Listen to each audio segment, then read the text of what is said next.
जय हो। प्राणियों में सद्भावना हो, धर्म की विजय हो, अधर्म का नाश हो। कितने सुंदर बोल हैं, वचन हैं। बचपन में जब हम मंदिर जाया करते थे, आरती वगैरह हो जाने के बाद पंडित जी इन वचनों का, इन बोलों का उच्चारण किया करते थे और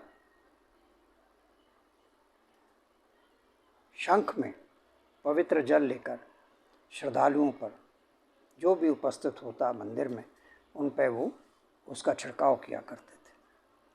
तो बचपन होता है, हम जैसे कैसे आगे आगे पहुंच जाते ताकि वो कुछ जल की बूंदें, कुछ छींटे हम पे भी पड़ें, उसमें हम आनंदित हुआ करते थे। देखिए समय बदल गया। आज धर्म की विजय से धर्म के नाश तक हम कैसे पहुँचे, क्यों पहुँचे?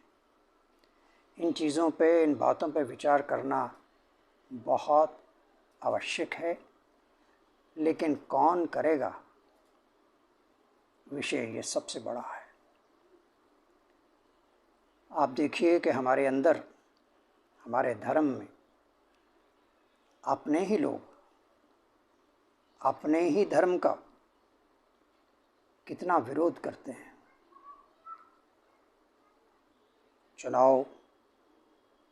इस चुनाव में ये प्रमाणित हो गया कि राम टाट में रहें या ठाठ में, इसकी हमें ज़्यादा कोई परवाह नहीं है।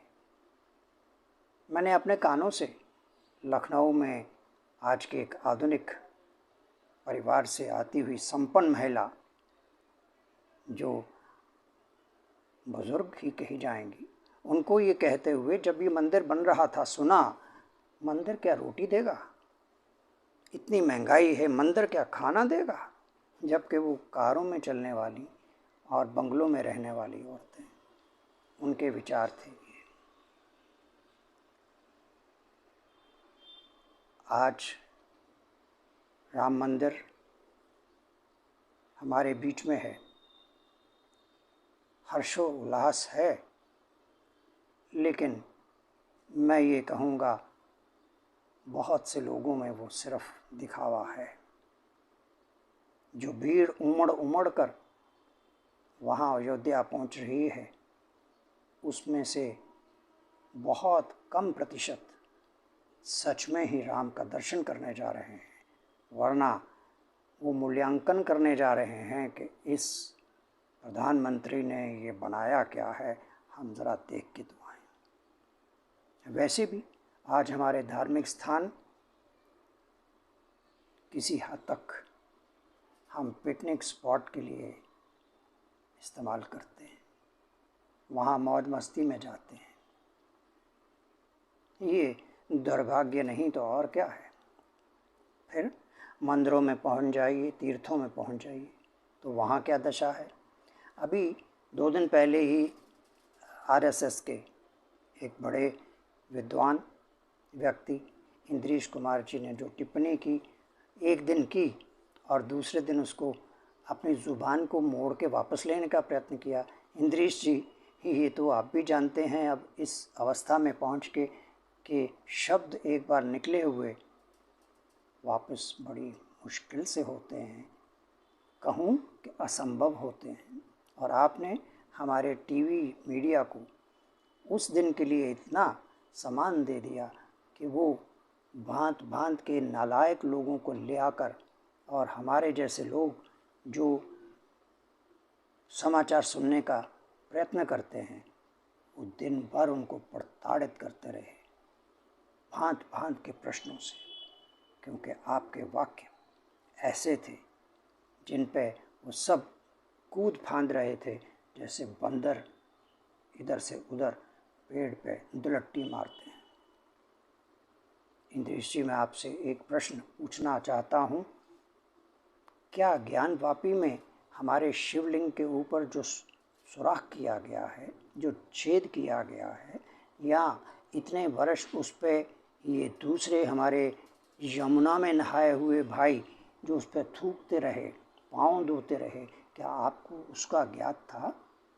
मुझे नहीं था, लेकिन बहुत दर्द और पीड़ा पहुंची ये सब देखकर। और फिर वो कुछ लोगों का समूह, हमें कृतज्ञ होना चाहिए कि वो इस मामले को उठाकर न्यायालय में ले गए और आज उस पर काम चल रहा है। कितने वर्ष चलेगा अभी कुछ नहीं कहा जा सकता, लेकिन ये दुर्भाग्य नहीं। इंद्रेश जी, मैं आपसे एक और बात कहना चाहता हूँ। हमारे जो तीर्थ स्थानों पर पंडित पुरोहित हैं, मेरा अनुरोध है कि आरएसएस एक बहुत अच्छा संगठन है, संघ है, संघ की आप इतना अच्छा संचालन करते हैं, ज़रा इनको बुला के भी अपने संघ में कुछ समय के लिए कुछ इनको ज्ञान दीजिए, क्योंकि इनका जो लोभ बढ़ता जा रहा है। हाल ही में मैंने देखा, हाल ही में पुरी में, जगन्नाथपुरी धाम में जाइए तो आपको चरणामृत जो हर व्यक्ति को वहाँ चला जाए तो उसे मिलता था, वो भी पैसे लेकर, पैसे छीन कर आपसे दिया जाता है, वरना आपको चरणामृत भी नहीं मिल सकता। तो इतना लोग, इन लोगों में क्या ये उचित है? क्या ये वाकया ही हमारे सनातन धर्म की सेवा है? इन सब चीज़ों पे ज़रा गौर कीजिए, क्योंकि सरकारें तो इसमें कुछ कर नहीं सकती। हर राज्य सरकार को मंदिरों को जो धनराशि मिलती है उसमें से अपना हिस्सा निकालने का सिर्फ एक हक दिया हुआ है, क्योंकि दूसरे लोग उससे पले।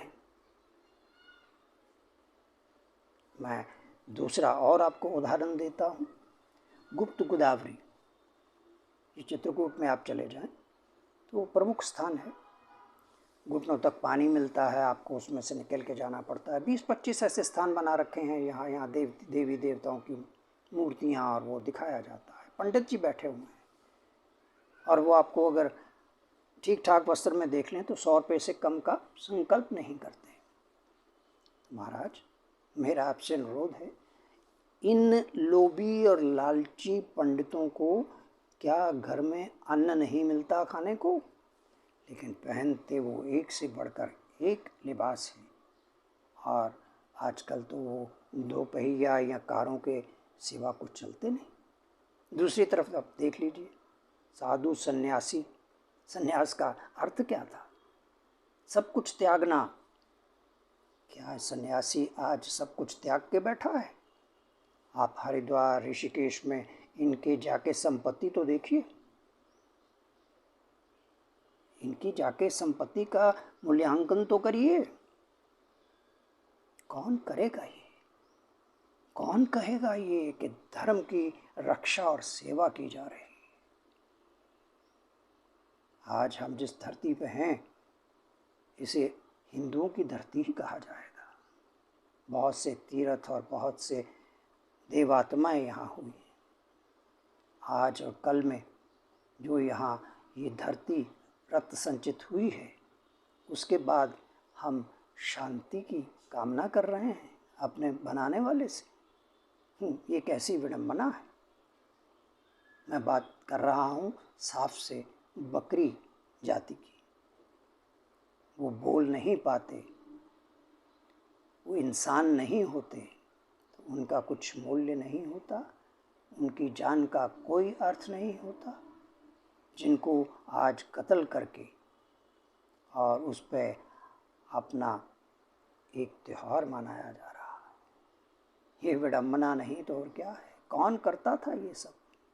किसी को मार के और उसके ऊपर अपना हंसी और उसके ऊपर अपना जश्न मनाना, ये सब मनुष्य के काम थे। आप तो इंद्रेश जी, मैंने सुना है कि ये यमुना में नहाए हुए भाई हमारे जो हैं, उनके साथ बड़ा समन्वय बिठाने का प्रयत्न कर रहे हैं। क्या बिठा पाए आप? क्या बिठा पाए? और मैं दावे से कहता हूँ आपको कि आप कभी नहीं बिठा पाएंगे। जब जब समय आएगा, आने वाली पीढ़ियाँ, हिंदू हम जो हैं इसी तरह चलते रहेंगे और हमारे आने वाली पीढ़ियाँ इन्हीं से जूते खाएंगे।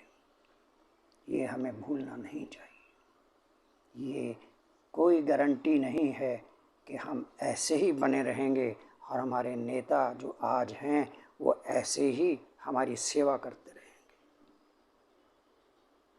मैं आप सबको शुभकामनाएं देता हूँ सुखद भविष्य की। चलिए फिर मिलेंगे, किसी और विषय पर बात करेंगे। नमस्कार।